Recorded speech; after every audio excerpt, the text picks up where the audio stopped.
नमस्कार विद्यार्थी मित्रों आज हम गुजरात बोर्ड संबंधित अर्थशास्त्र विषय जो 100 नंबर का पेपर मैंने आपको भेजा था उसमें से विभाग डी का आंसर लेकर आया हूं।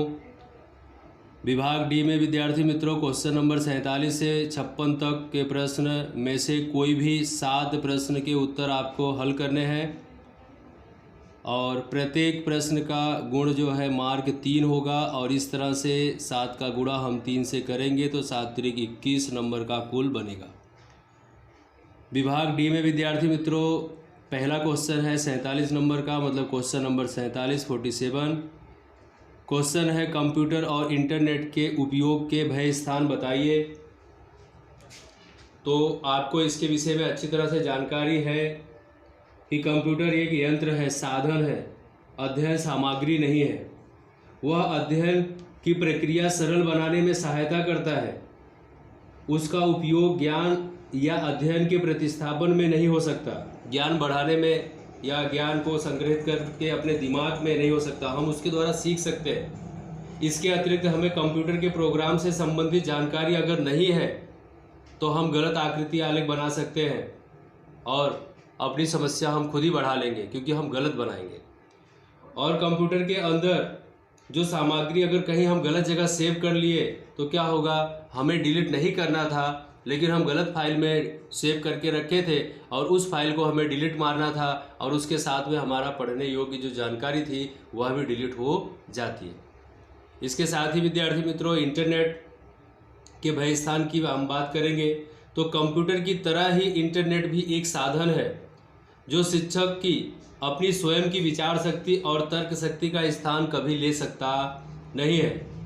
ठीक है, क्योंकि शिक्षक क्या है, व्यक्ति क्या है, वह विचार करने की शक्ति उसके अंदर होता है, लेकिन कंप्यूटर के अंदर जो डेटा, जो शब्द, जो अक्षर एक बार फिट कर दिए गए हैं वह वही बताएगा, उसके अलावा और कुछ बता सकता नहीं है। इसलिए इंटरनेट पर अनेक प्रकार के गलत, अप्रस्तुत एवं नकल की गई जानकारी उपलब्ध होती है। पाठकों, जो पढ़ने वाले विद्यार्थी को ऐसी जानकारी से हमेशा दूर रहना चाहिए और इसके अलावा सही और गलत जानकारी को अलग करने के लिए तर्क का उपयोग भी करना चाहिए।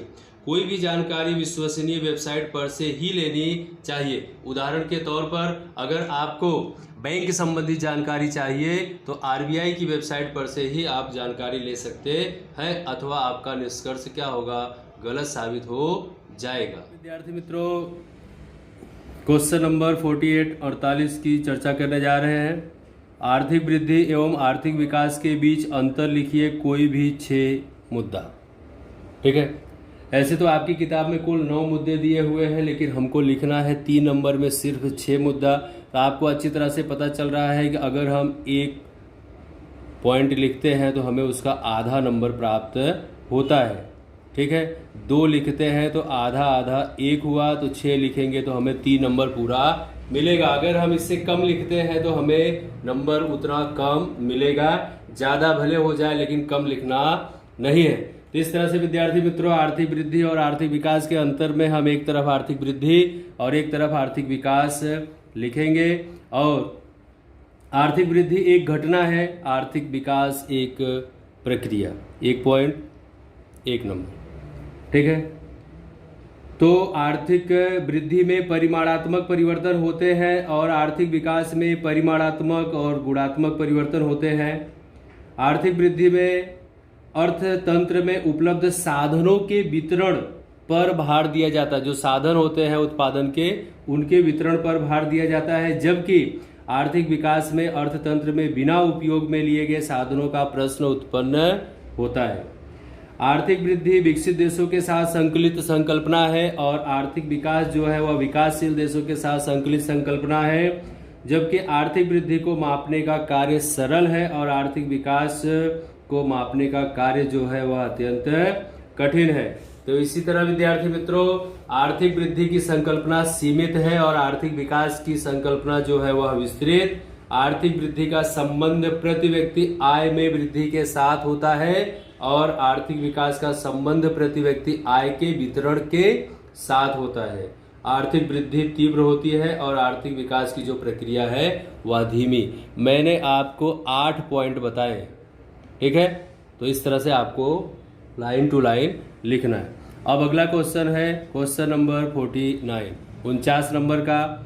आर्थिक विकास के निर्देशक के रूप में प्रति व्यक्ति आय वृद्धि दर को समझाइए। क्या करना है? प्रति व्यक्ति आय की वृद्धि दर को समझाना है।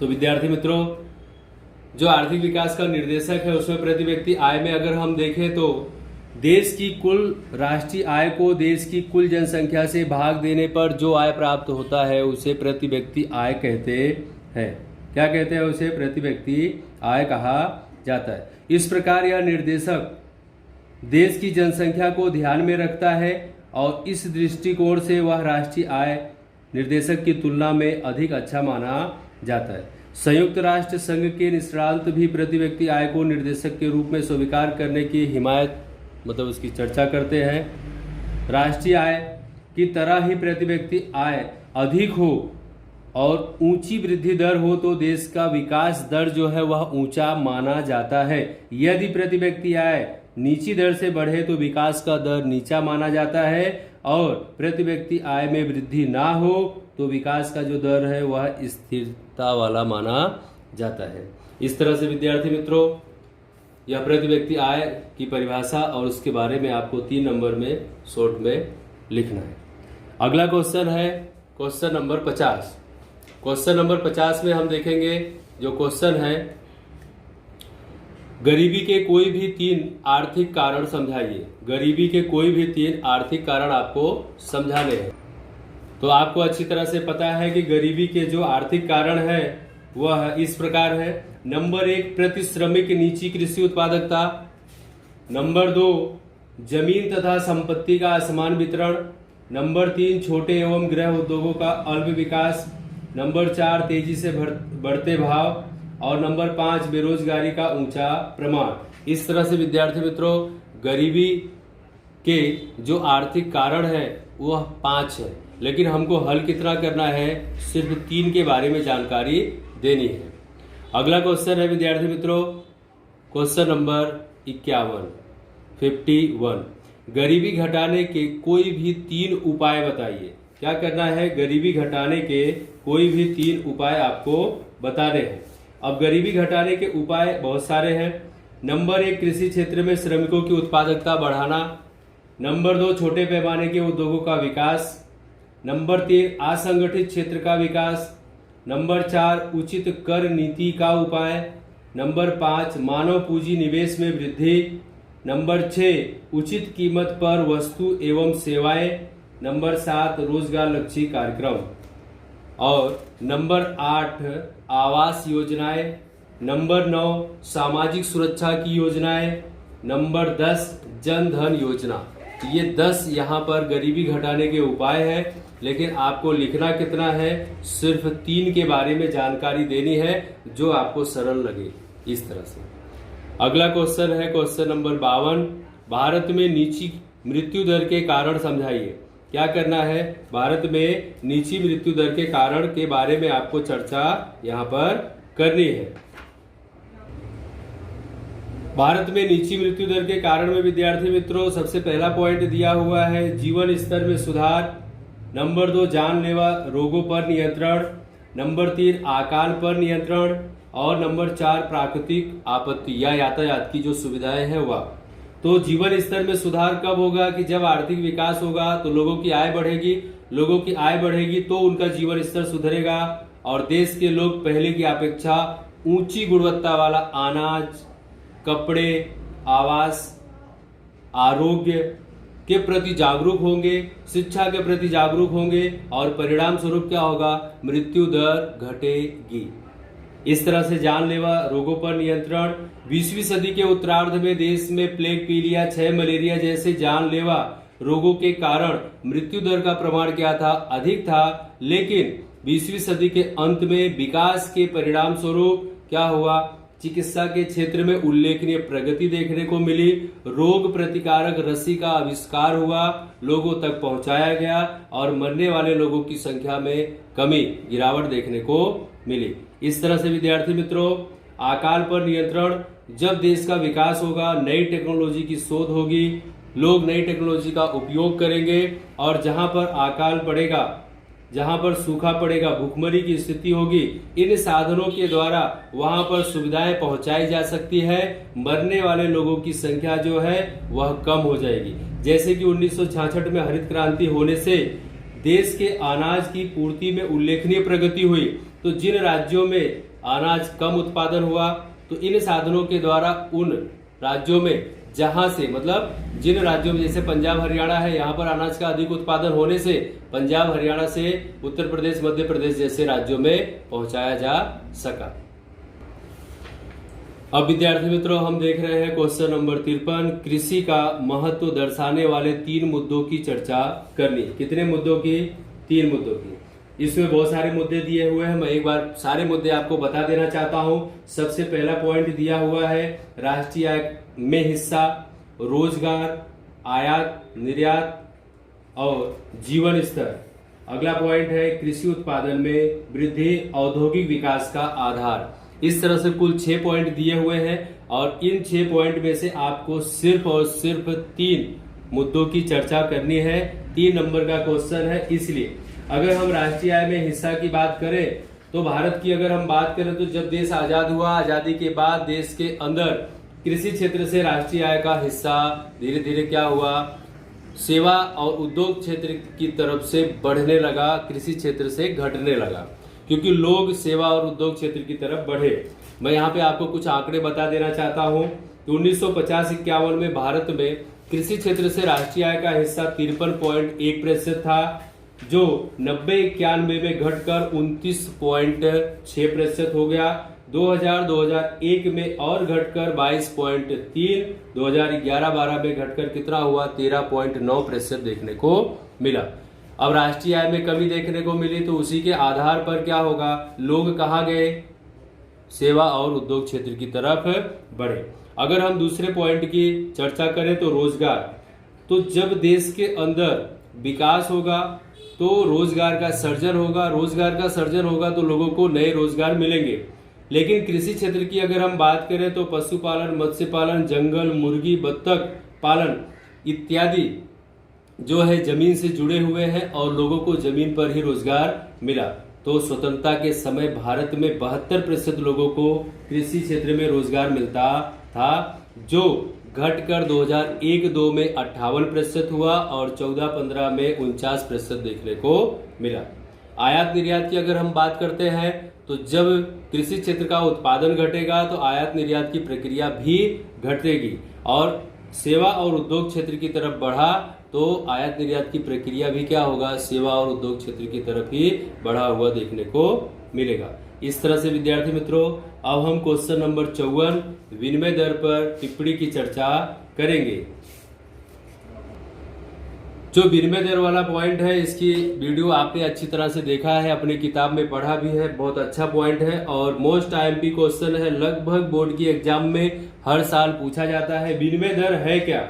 सबसे पहले हम इसको देख लेते हैं। जिस दर पर एक देश की चलन को अन्य देश के चलन में रूपांतरित किया जा सके उस दर को विनिमय दर कहा जा सकता है। उदाहरण के तौर पर भारत का जो चलन है वह रुपया है, अमेरिका का जो चलन है वह डॉलर है। तो अगर अमेरिका भारत से अथवा भारत अमेरिका से लेन देन करता है तो क्या होगा, अमेरिका अगर भारत से कोई वस्तु खरीदता है तो वहां से डॉलर में चुकाएगा, लेकिन भारत को मिलेगा किसमें, रुपए में। अगर भारत अमेरिका से कोई वस्तु खरीदता है तो यहाँ से रुपए रिजर्व बैंक में जमा होगा और अमेरिका को मिलेगा किसमें, डॉलर में। इसलिए संयुक्त राष्ट्र विकास कार्यक्रम के आधार पर सभी देशों का लेन देन करने की जो प्रक्रिया है डॉलर में नक्की किया गया है। किसी भी देश के साथ कोई भी देश अगर लेन देन आयात निर्यात करता है उसके पीछे जो भी पैसे का लेन देन होगा वह डॉलर में नक्की किया जाएगा। ठीक है, डॉलर की मात्रा जो है, अगर आज आप 60 रुपए बराबर 1 डॉलर खरीदते हो तो समय बीतने पर इसमें क्या हुआ, 70 रुपए बराबर 1 डॉलर हुआ। तो यहाँ पर क्या हो गया, ये अंतर देखने को मिला, परिवर्तन देखने को मिला। अगर हमने ऐसा सोचा कि हमने पहले तो 60 रुपए दिया था 1 डॉलर मिला था, आज 70 रुपए दे रहे हैं, तो ऐसा नहीं, समय के आधार पर क्या होता है, डॉलर और रुपए में अंतर, उसकी वैल्यू घटती और बढ़ती है। विद्यार्थी मित्रों हम 55 नंबर के क्वेश्चन नंबर 55 की चर्चा करने जा रहे हैं। आंतरिक व्यापार और विदेश व्यापार के बीच में अंतर। जो आपको 7 मुद्दे याद हैं, आपकी किताब में 7 पॉइंट दिए हुए हैं। हर अंतर में हम 2 खाने बनाकर बीच में एक डिवाइडर पाड़ के लिखते थे, लेकिन इसमें क्या है, मुद्दे दिए हुए हैं। मैं उन मुद्दों की चर्चा कर देना चाहता हूं। नंबर 1 है कद के आधार पर अंतर। नंबर 2 विविध चलन और भुगतान की पद्धति। नंबर 3 भाषा, संस्कृति और समाज से संबंधित अंतर। नंबर 4 यातायात संबंधी खर्च में अंतर। नंबर 5 प्रतिस्पर्धा के प्रमाण में अंतर। नंबर 6 ग्राहकों की संतुष्टि में अंतर। और नंबर 7 संचालन एवं कानूनी व्यवस्था में अंतर। ये 7 पॉइंट आपको लिख देने हैं, 1 पॉइंट का आधा नंबर, तो कम से कम 6 आपको। विभाग डी के 56 नंबर का क्वेश्चन नंबर 56 लास्ट क्वेश्चन है। छोटे पैमाने के उद्योगों का महत्व विस्तार पूर्वक समझाइए। क्या करना है, छोटे पैमाने के जो उद्योग हैं उसका जो महत्व दिया हुआ है उसे हमें विस्तार पूर्वक समझाना है। तो आप देख सकते हैं छोटे पैमाने के उद्योगों के महत्व में पहला पॉइंट दिया है रोजगार का सृजन। नंबर 2 उत्पादन वृद्धि। नंबर 3 उत्पादन इकाई में वृद्धि। नंबर 4 निर्यात। नंबर 5 श्रम प्रधान उत्पादन पद्धति। नंबर 6 विदेश व्यापार की विदेशी पूंजी की बचत। नंबर 7 कम समयावधि। नंबर 8 संतुलित प्रादेशिक विकास। नंबर 9 विकेंद्रीकरण। और नंबर 10 ऊंचा विकास दर। इस पॉइंट में भी विद्यार्थी मित्रों जो विकेंद्रीकरण है मैंने आपको पहले भी बताया है और फिर से बता रहा हूं, यह मोस्ट आईएमपी है, लगभग हर साल बोर्ड की एग्जाम में पूछा जाता है। तो इस तरह से विद्यार्थी मित्रों बोर्ड एग्जाम संबंधित प्रश्न पत्र में आज विभाग डी का यहाँ पर आंसर पूरा होता है। अगले वीडियो में मैं सेक्शन ई का आंसर लेकर आऊंगा। तब तक के लिए धन्यवाद।